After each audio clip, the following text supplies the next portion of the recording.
Hey guys, this is God of Politics. I'm about to a brand new video, but before we get started with this video, please like this video and subscribe to the channel. Also follow me on Twitter and join the Discord. Those are both linked down in the description. But in today's video, I'm going to be doing my updated Senate elections predictions for 2022. Now, I haven't actually done one of these in over a month. I try to do them around once a month, and it's been about almost a month and a half since I did my last one. So I thought that this would be a perfect time to do my updated Senate predictions. So as always, we will start with the safe Republican states, which includes the usual suspects of Idaho, North Dakota, South Dakota, Alaska. I don't think Lisa Murkowski's in trouble. Maybe that changes as we get close to the election.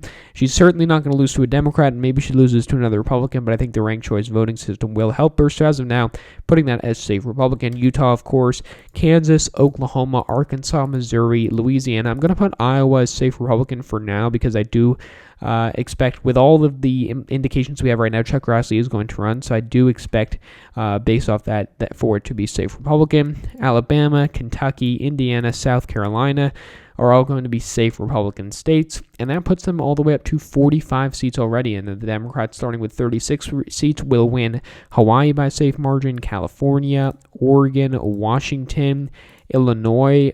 I hesitate to put Colorado at safe. I think it could be likely, but I'm going to put it safe for now. But I think it'll just be above 10 percentage points. But again, not going to be a competitive race.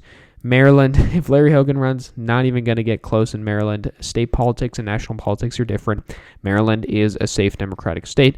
New York, Vermont, Connecticut, those are all the safe Democratic states. So we have 46 safe states for 46 seats for the Democrats after the safe states, and 45 seats for the Republicans. Now, as for the likely margin states, I'm going to put Ohio as a likely margin state. Ohio is a state that has trended significantly to the right over the past, I would say, probably decade or so.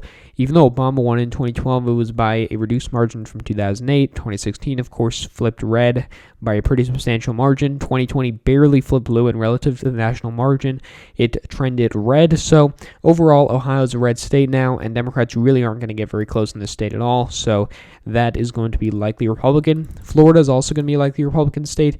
You do see that we do have Stephanie Murphy, who has just announced she is the congresswoman from Florida's 7th Congressional District. She could be a decent candidate. I mean, I'm sure she is a good candidate, but she's not going to be able to beat Marco Rubio. Marco Rubio won easily again in 2016 against a congressman, and he's not going to have any trouble in 2020 in a state that has shifted to the right since 2016, at least in terms of the raw margin. So looking at the next state for the Democrats, I actually don't think there are any likely margin states for the Democrats, but we can go right into these lean margin states.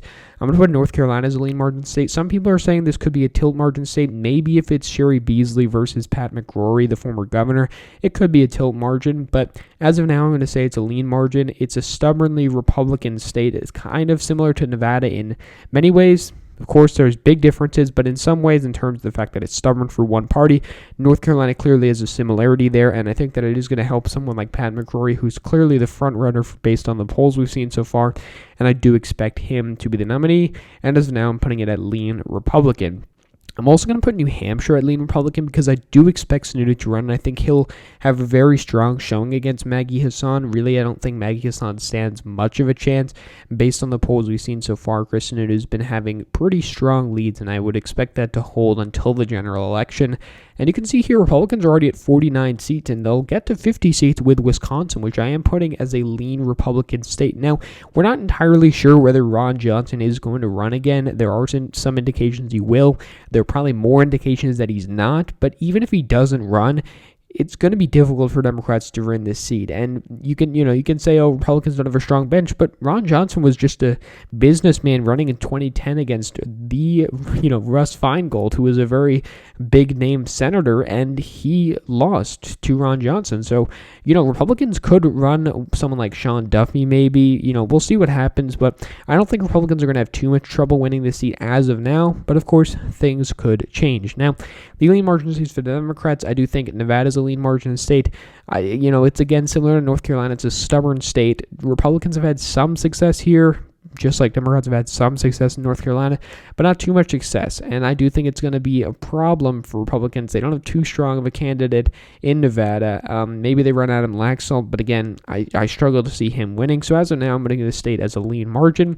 And the rest of these 3 states, I'm all going to be putting at tilt margins here. Pennsylvania is a state where you've got probably John Fetterman's going to be the nominee. Sure, Connor Lamb just announced, but John Fetterman's been elected statewide.